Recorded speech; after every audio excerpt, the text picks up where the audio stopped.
42% BC రిజర్వేషన్లు సాధిస్తాం, అందుకోసం బీజేపీ మెడలు వంచుతాం, బీసీల్లో ముస్లింలను కలిపి రిజర్వేషన్లు కల్పించడంపై ఆ పార్టీది తొండివాదన. ఇప్పుడు ఏదో ఒకటి దొరకాలి కదా, వీళ్ళకి కూడా ఏదో ఒకటి దొరకాలి కాబట్టి ఆ అంశాన్ని ప్రధానంగా ఎత్తుకున్నారు.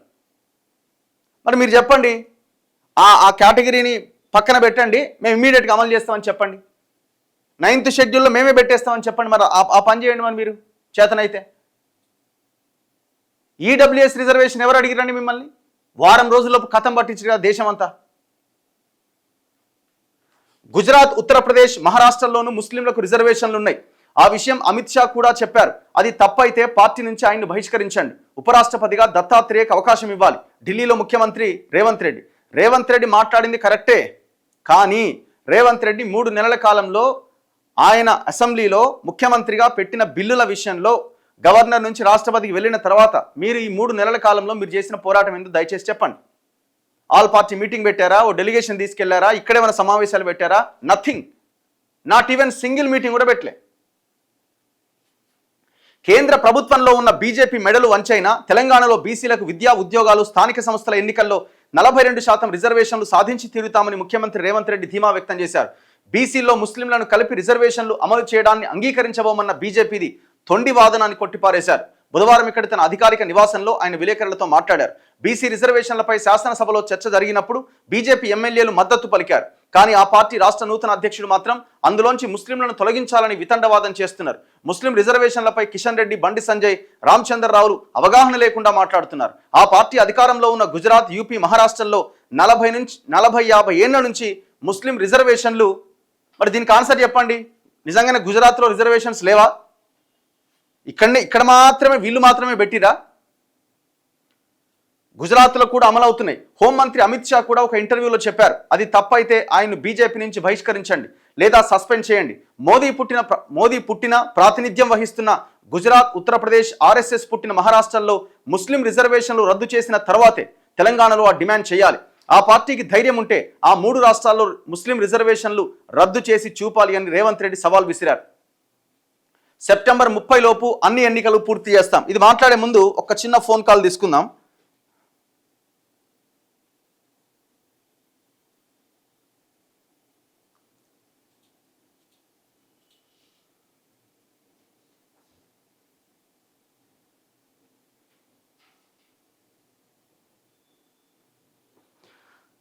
బీసీ ఇంటలెక్చువల్ ఫోరం చిరంజీవులు గారితో ఒకసారి మాట్లాడదాం. మీరు కాల్ చేస్తున్న వ్యక్తి మరొక కాల్లో బిజీగా ఉన్నారు, మీరు వేచి ఉండండి లేదా తిరిగి మళ్ళీ ప్రయత్నించండి. आपने जिस व्यक्ति को कॉल किया है वो अन्य कॉल पर व्यस्त है. హలో సార్, నమస్తే, లైవ్ లో ఉన్నారు సార్ మీరు. Good morning.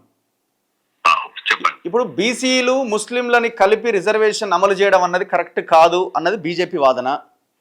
నిన్న రేవంత్ రెడ్డి ప్రెస్ మీట్ పెట్టి గుజరాత్లో ఉన్నాయి, ఉత్తరప్రదేశ్లో ఉన్నాయి, మిగతా రాష్ట్రాల్లో కూడా ఉన్నాయి, ఇక్కడ ఎందుకు దాన్ని తప్పుపడుతున్నారని రేవంత్ రెడ్డి అంటున్నారు. దీంట్లో ఏమైనా క్లారిటీ ఇచ్చే ప్రయత్నం చేస్తారా సార్?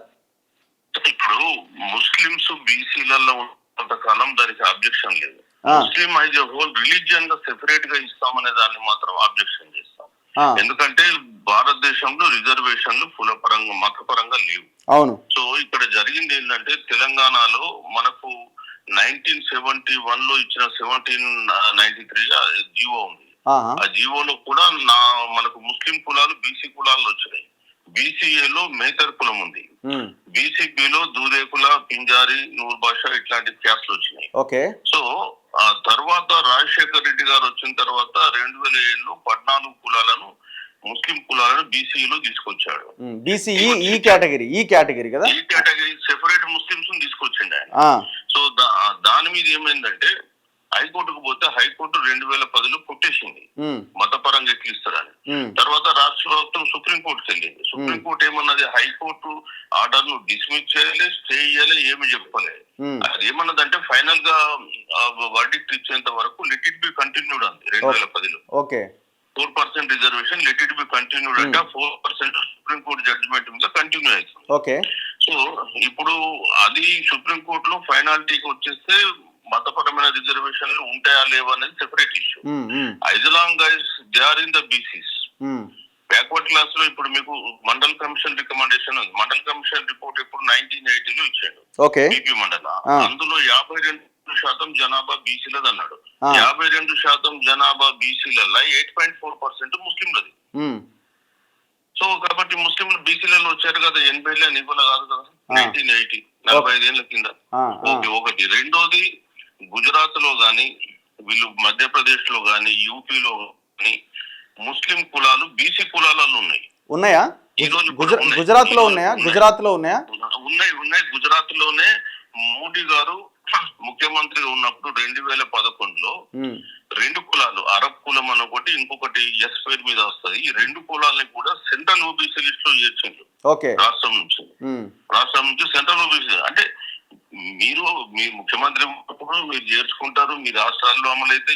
ఇప్పుడు ఈడబ్ల్యూఎస్ ఉంది. ఈడబ్ల్యూఎస్ రిజర్వేషన్లలో కూడా ఇప్పుడు ఈ మన దగ్గర తెలంగాణలో ఇప్పుడు ఈ 2 కేటగిరీ 2 కులాలు బీసీఏలో బీసీబీలో ఉన్నాయి. బీసీఈలో సర్టిఫికేట్ లేనోళ్ళు, బీసీఈలో కూడా లేనోళ్ళు ఆటోమేటిక్ గా 10% ఈడబ్ల్యూఎస్ ఎలిజిబుల్ కదా వాళ్ళు. మరి నువ్వు ఈడబ్ల్యూఎస్ అందరికి వర్తిస్తుంది కదా. ఈ దేశంలో మనకు సెపరేట్ రాజ్యాంగం లేదు, వాళ్ళకు సెపరేట్ ఏం లేదు కదా. అందరూ రాజ్యాంగ పరిధిలో పనిచేయాల్సిందే. బ్యాక్వర్డ్ క్లాస్ అంటే ఇక్కడ బ్యాక్వర్డ్ క్యాస్ట్ అని అనలేదు, రాజ్యాంగం బ్యాక్వర్డ్ క్లాస్ ఉంది. ఆర్టికల్ 340 ఎవరు బ్యాక్వర్డ్ క్లాస్ అని ఎస్టాబ్లిష్ చేయడానికి ఫస్ట్ బ్యాక్వర్డ్ క్లాస్ కమిషన్ కాకా కాలేకర్ పెట్టారు. ఆయన కూడా 2399 కులాలు కొన్ని ఇచ్చినాడు. అందులో కూడా నేను మొత్తం చూడలేదు, అందులో కూడా ముస్లింస్ కులాలు. నెక్స్ట్ మండల్ కమిషన్ పెట్టారు 78లో. అది మండల్ కమిషన్ కూడా 8. సరే, ఇప్పుడు అదంతా ఓకే. ఇప్పుడు ఏం సార్, ఇప్పుడు ఈయన 42% సాధిస్తా, బీజేపీ మెడల్ వంచుతా అని ఈయన అంటుండు. వాళ్ళు అంటున్నారు ముస్లిం వాళ్ళని తీసేయండి, బీసీలను సపరేట్ చేయండి అని వాళ్ళు మాట్లాడుతున్నారు. అసలు 9th షెడ్యూల్లో పెట్టడం అసాధ్యం అంటున్నారు. 30 సెకండ్స్లో చెప్పండి అసలు ఇది ఎటువైపు వెళ్తున్నది? ఇది ఇప్పుడు ఎవరి పంతాల వారు పోయి బీసీల నోట్లో మట్టి కొట్టద్దని చెప్తున్నాను. ఒకటి, మీరు అంత చిత్తశుద్ధి ఉంటే ఇప్పుడు సుప్రీంకోర్టులో పెండింగ్ లో ఉన్న కేసులో ఇన్వాల్వ్ కండి, ఇంప్లీట్ కండి, దాన్ని ఏదో తాడో తేల్చండి. 2007 చట్టాన్ని ఎవడన్నా అద్దన్నాడా? కేంద్రం అఫిడవిట్ వేసిందా ఇప్పటి వరకు కొన్ని దాంట్లో? మరి అదే అయ్యారు. వీళ్ళేమో ఓట్ బ్యాంక్ వరకు వీళ్ళు మాట్లాడుతున్నారు. So as long they are backward class కింద అపాయింట్ అయినారు అంటే అది ఓకే. మళ్ళా కొత్తగా మతపరంగా మేము రిజర్వేషన్లు ఇస్తాం అనేది కరెక్ట్ కాదు. Okay, right sir, thank you. So ఇది పర్ఫెక్ట్ క్లారిటీ. గుజరాత్లో కానీ ఇంకా మిగతా రాష్ట్రాల్లో కూడా కొన్ని ముస్లిం కులాలు బీసీలో ఉన్నాయి. మరి మీరు సమాధానం చెప్పండి. ఆల్రెడీ సుప్రీంకోర్టులో రాజశేఖర్ రెడ్డి బీసీ ఈ కేటగిరీలో కొన్ని ముస్లిం కులాలను చేర్చినప్పుడు రాష్ట్ర ప్రభుత్వం హైకోర్టుకి వెళ్తే హైకోర్టు కొట్టేస్తే అక్కడి నుంచి రాష్ట్ర ప్రభుత్వం సుప్రీంకోర్టుకి వెళ్తే సుప్రీంకోర్టు స్టే ఇచ్చింది, కంటిన్యూ చేయండి ఇప్పటివరకు అయితే తుది తీర్పు వచ్చేంత వరకు అని. మరి మీరు వచ్చి 10 ఏళ్ళు అవుతుంది కదా, మరి ఏమి సుప్రీంకోర్టులో మీరు ఏమి అఫిడవిట్ వేసి దాన్ని ఆపే ప్రయత్నం చేశారు? చేయలే. ప్రతి ఒక్కడిది ఓటు బ్యాంకు పాలిటిక్సే. ఇప్పుడు ఎలక్షన్లు పెట్టాలి కదా, మేము బీసీల కోసం ఉన్నాం, మేమే బీసీల కోసం ఉన్నామని చెప్పడానికి విశ్వ ప్రయత్నం చేస్తున్నారు. అంత దొంగలు, ఎవడు సక్కలేడు. సెప్టెంబర్ 30వ తేదీలోపు అన్ని ఎన్నికలు పూర్తి చేస్తాం ఎవరంటున్నారు? రేవంత్ రెడ్డి అంటుండు. ఈ రిజర్వేషన్ల విషయంలో ఇండియా కూటమిలోని మిగిలిన పక్షాలను కూడా సమన్వయం చేసుకొని కేంద్రంపై ఒత్తిడి తెచ్చి తెలంగాణ ప్రజలకు న్యాయం చేయడానికి నేను ఇక్కడికి వచ్చా.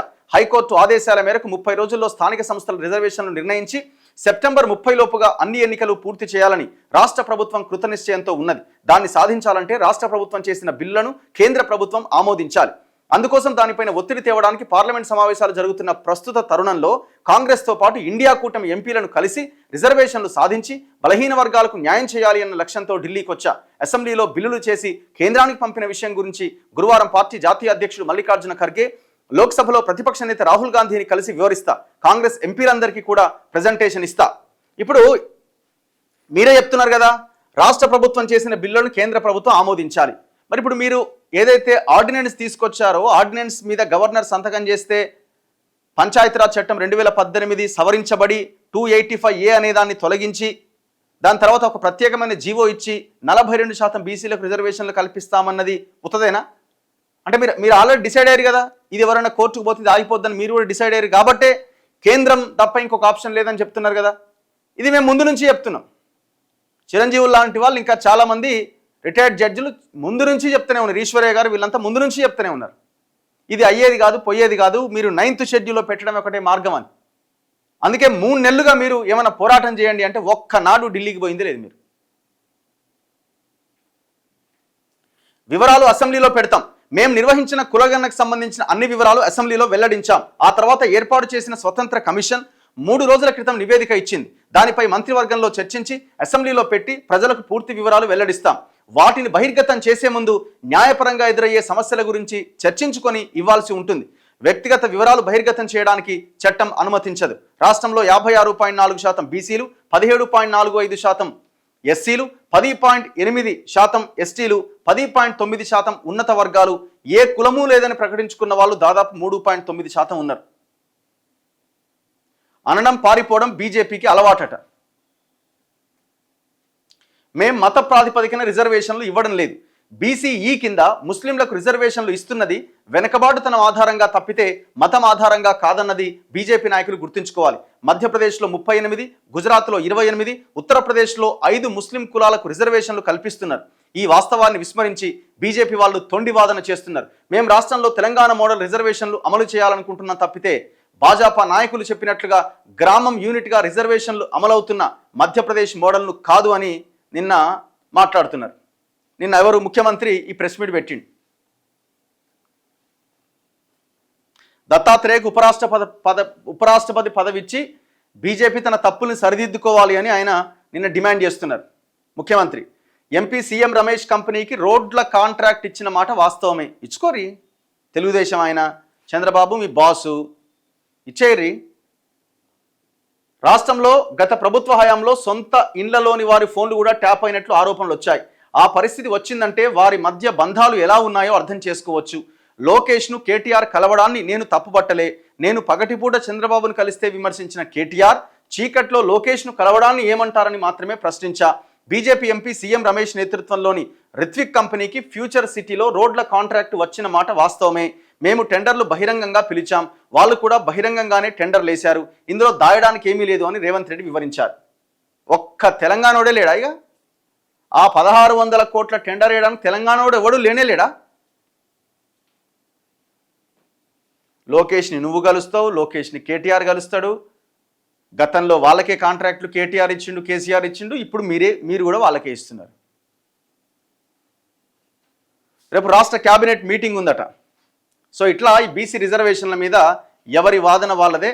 కానీ ఒకటి మాత్రం మేము చెప్పదలుచుకున్నాం ఏంటంటే, ఖచ్చితంగా ఈ బీసీలు పెద్ద ఎత్తున ఎస్సీలు కానీ ఎస్టీలు కానీ బీసీలు కానీ ఈ బహుజనులంతా రేపటి రోజున జరిగే sarpanch and MPTC, ZP chairman, మున్సిపాలిటీలు అయితే కౌన్సిలర్లుగా, కార్పొరేషన్స్ అయితే కార్పొరేటర్లుగా పెద్ద ఎత్తున పోటీలోకి దిగాల్సిన అవసరం ఉన్నది.